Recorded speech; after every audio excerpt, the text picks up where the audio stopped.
എന്താ തൊത്തേ? യെസ്, നീ നേരത്തെ പറഞ്ഞില്ലേ violet, IndiGo, blue, green, yellow, orange, red, 7 colours. ബ്ലാക്കും വൈറ്റും കളേഴ്സ് അല്ല. ഒരു ഒബ്ജക്റ്റ് വൈറ്റ് ആയിട്ട് കാണുന്നത് എല്ലാ കളേഴ്സിനെ റിഫ്ലക്ട് ചെയ്യുമ്പോഴാണ്. മനസ്സിലായോ? ഒരു ഒബ്ജക്റ്റിലേക്ക് ലൈറ്റ് കിട്ടുമ്പോൾ ആ ഒബ്ജക്റ്റ് എല്ലാ ലൈറ്റിനെയും റിഫ്ലക്ട് ചെയ്യുമ്പോൾ നമുക്കത് വൈറ്റ് ആയി തോന്നും. For example white paper white ആയി കാണാൻ കാരണം അതിലേക്ക് ലൈറ്റ് തട്ടുമ്പോൾ സൺലൈറ്റിലെ 7 കളേഴ്സിനെ അത് റിഫ്ലക്ട് ചെയ്യും. അപ്പൊ റിഫ്ലക്ട് ചെയ്യുന്ന 7 കളേഴ്സ് നമ്മുടെ കണ്ണിലേക്ക് എത്തും. അപ്പൊ നമുക്കിത് വൈറ്റ് ആയി തോന്നും.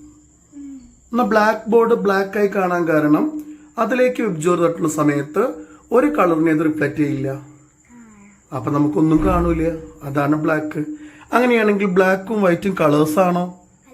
അപ്പൊ നമ്മൾ കറുപ്പ് വെളുപ്പ് എന്ന് പറഞ്ഞ് പേടിക്കേണ്ട ആവശ്യമുണ്ടോ?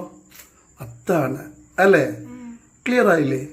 അപ്പൊ ഒരു കാര്യം ചോദിക്കട്ടെ, ഒരു ചുവന്ന പൂവ് ചുവപ്പായി കാണുന്ന എന്തുകൊണ്ടായിരിക്കും?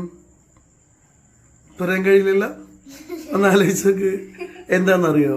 സൂര്യപ്രകാശത്തിൽ 7 വർണ്ണങ്ങളില്ലേ? ഈ 7 വർണ്ണങ്ങൾ ചുവന്ന പൂവിൽ തട്ടും. അപ്പൊ ആ ചുവന്ന പൂവ് എന്ത് ചെയ്യും? ചുവപ്പിനെ മാത്രം റിഫ്ലക്ട് ചെയ്യിക്കും, പ്രതിഫലിപ്പിക്കും. അപ്പൊ അത് മാത്രം നമ്മുടെ കണ്ണിലേക്ക് തട്ടും.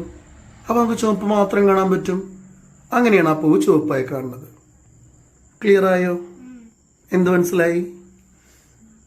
ഒരു പൂവ് ചുവപ്പായി കാണുന്നത് എന്താ? തട്ടുമ്പോ അതിൽ റെഡിനെ മാത്രം റിഫ്ലക്ട് ചെയ്യിക്കും. അപ്പൊ റെഡ് മാത്രം കാണും. നമ്മൾ ആ ഫ്ലവറിനെ റെഡ് കളറുള്ള ഫ്ലവർ ആയിട്ട് മനസ്സിലാക്കും. അല്ലേ? എന്ന് വെച്ചാല് ഒപ്പേക്ക് ബോഡി, അത്താരി വസ്തു എന്ന് പറയും. ലൈറ്റിനെ കടത്തിവിടാത്ത വസ്തു കേട്ടോ. ഓക്കെ.